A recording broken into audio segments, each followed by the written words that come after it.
फर्स्टमा food to add भने बिहानै। सो हामी नेपाली होइन, हाम्रो बानी के छ त भन्दाखेरि इन्डिया नेपालमा बिहानै उठेर के खाइन्छ? चिया। एक्ज्याक्टली चिया होइन, कतिजना चिया खाएर आउनुभएको? सो वाट यु थिङ्क, चिया भनेको हेल्दी हो कि अनहेल्दी होला? दुधको चियाको कुरा गर्दैछु म।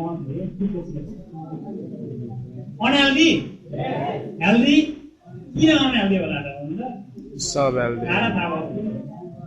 सो चियाको बारेमा मैले एउटा कन्टेन्ट हालेको थिएँ होइन, साइन्टिफिक रिजन्सहरू। चिया भनेको जुन त्यो च्यारङ हुन्छ नि होइन, च्यारङ इज भेरी गुड होइन, दुध पनि राम्रो हेल्दी छ त्यसमा भने, तर दुधमा पाउने प्रोटिन भनेको त्यसलाई क्यासिन प्रोटिन भनेर भन्छ होइन। अनि च्यारङमा जाउने कुन न्युट्रियन्ट्स हुन्छ त्यसलाई एन्टिअक्सिडेन्ट पाउँछ त्यसमा। पोलिफिनल र फिनोल भन्ने एन्टिअक्सिडेन्ट पाउँछ त्यसमा। एन्टिअक्सिडेन्ट जुन हुन्छ नि तपाईँको बडीलाई डिटक्स गर्ने काम गर्छ त्यसले। च्यारङ राम्रै हो, दुध अब राम्रै हो होइन। अब जब तपाईँले यो मिक्स गर्छ नि त्यतिखेर केमिकल रिएक्सन हुने हो क्या।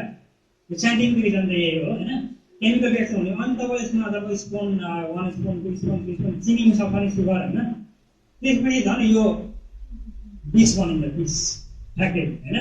अनि तपाईँले मलाई सुन्नुहुन्छ भने होइन, यो दुनियाँमा सबैभन्दा वर्स्ट, सबैभन्दा धेरै शरीरलाई हानि गर्ने चिज चाहिँ के हो भनेर सोध्नुहुन्छ भने म के भन्छु आज, म के लाग्छ तपाईँलाई के होला?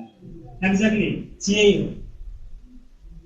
किन भन्दाखेरि हेर्नु है, मैले तपाईँको स्मोकिङ म नर्मल हेर्नुको कुरा गर्दै थिएन, ड्रग्सहरू त बियोन्ड द कुरा त भन् हामीको, तर नर्मल हामीले खाने कुरामा होइन सबभन्दा। किन भन्दाखेरि फर्स्ट तपाईँले बिहानै चिया खाँदाखेरि तपाईँको बडी फास्टिङ मोडमा हुन्छ क्या राति।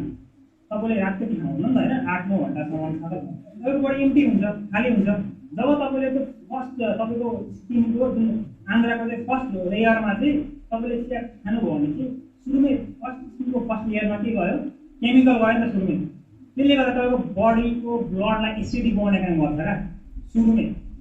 तर फेरि तपाईँले बेलुका खानु त्यतिसम्म असर नगर्दैन फेरि, किनभने बेलुका तपाईँले अरू पनि मिनेहरू खाइरहेको हुन्छ नि त होइन।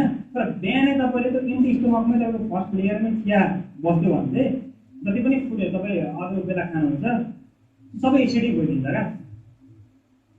मेन कुरा चाहिँ यो हो होइन। अनि